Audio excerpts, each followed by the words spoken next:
G'day folks, it's Joe here. Today I just want to have a quick talk and show you guys a bit about spark plug leads. Now these ones here I've had nearly 15 years. I've burnt a couple out on the exhaust on number 6 cylinder and I've decided to get a fresh set of leads. I'm due for them anyway. And the best way I found with spark plug leads, because you can get a beautiful length, is to buy a universal kit which already come in a fairly long length. If you can see that, there was three long ones, 4 shorter ones, and there were 3, I think, hang on, 4 shorter ones, that's right, 2 longer ones and 2 sort of middle of the range. Now, rather than buying a set from the shop and then you get in there and you install them, and some of them are a bit long, a little bit short, and it's a bloody nuisance really. This set here I already made up myself, and basically it's just the ends they don't come with. You can get them for a post, which is in here. These are for a post dizzy with the terminals coming out, and then for my application I need the socket type. So for anyone that's sort of keen, wants to do it, look, I'll do a little tutorial on it. So yeah, if you've got a couple of minutes spare, this is the best way to make up spark plug leads. Cut them to your own length and you're good to go. I got some angle ones this time, 45 degree, just to keep away from the header pipes, and I think they look really nice too. So this is number 1. This was a good length actually, so I was always happy with this length. You can double check if you don't like the length, you find it's a little bit too short, was a bit short or a bit long, you can cut them to suit. That one there, so they give you plenty. I've used up all the shorter ones first actually, and I thought I might do this and show you. Alright, what I'll do, I'll cut this one to length. I'll just make it a fraction longer, because he was a little bit on the short side actually. See there, yep. Alright. Just cut him off. Next trick is to use, well, they're a wire stripper. Now what I do here, if you look on the original ones, they leave you probably about 20 mil. Okay, so if I was going to do them, I'd say there, I'll just guess this because I've done a few of them before. Cut them through there, don't be shy with it. If you've done it for the first time, cut them a little bit longer, because if you do muck them up, you can shorten them up a little bit. Alright, I'll come back on the next stage, which is there, and I'll just sort of rotate it a few times. Just chop it down, and then just pull it off. Alright, go again. Spin him round, here we go. Just like that. Easy. I haven't damaged the core in there. It's still in good condition, because the cutters I used, the next one back, so I wouldn't go back here because you can run the risk of cutting the actual wire. Alright. The next trick is to get the boot in. Now they supply you with a bit of silicone. In my view, this is my opinion, I reckon it's crap.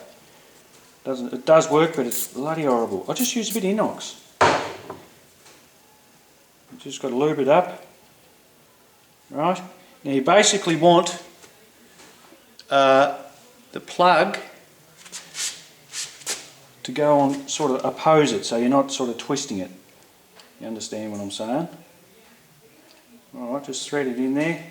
This is where a bit of strength comes into play. Takes a bit of effort.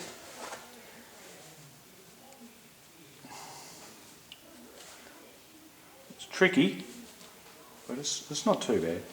You just take your time, don't rush it. See that? Pull it through, wipe him off. You should be able to get a bit of it. And if I look at that, I probably want to twist it a little bit maybe. Just rotate it slightly so you've got it opposing each other. That's the way I like to set them up. You see in the camera there? They sort of oppose each other. Anyway, next one is the little post they supply you with. You've got to bend that on a 90-degree bend. So I'll use a little pair of pointing nose pliers and just bend it. Takes a bit of doing. That's it. Beautiful. Right. And that's the way it's got to go on. Like that. So what you do, see the wire on the end here? I'll get up close to the camera on the wire, and you've got to fold it back around like that. Well, that's the way I do it anyway. To me, that's just common sense. Alright, and you use the pliers to crimp it. There's a little tricky bit too. It's a fiddly little job, but it's very rewarding once you do it and you get the hang of it. Once you do a few, you'll get the hang, and it gives you the confidence to make up your own set. I did heard that you can buy them to a set length, you know, order them in, but this way you can do it, you can get it perfect the way you want them, and you know, it's a bit of fun and you learn too. So that's what it's all about, enjoying yourself and learning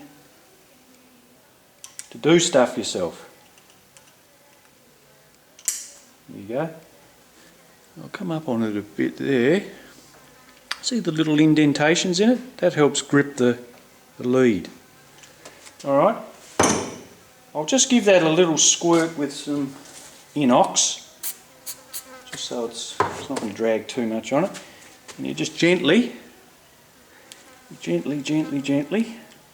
feed it back through.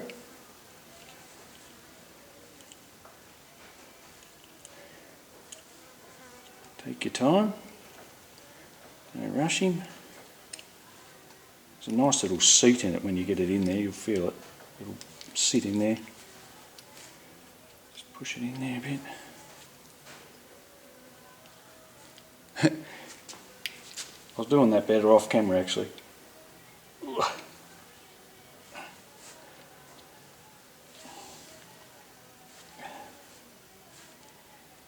There's a little seat. There we go. Overshot it. A bit like that. They do stick out a bit because they've got to protrude. That's the original ones, but these ones here are actually better fit. I like them actually. They go down over and into the socket a lot better. So they're a little bit longer hanging out. Sorry, a little bit longer hanging out, but that's it. And that's how you do it. One ready plug lead. So don't be shy. Have a go. That's my attitude. And you'll get a nice perfect length every time. Okay guys, that's the tip for today. See you later.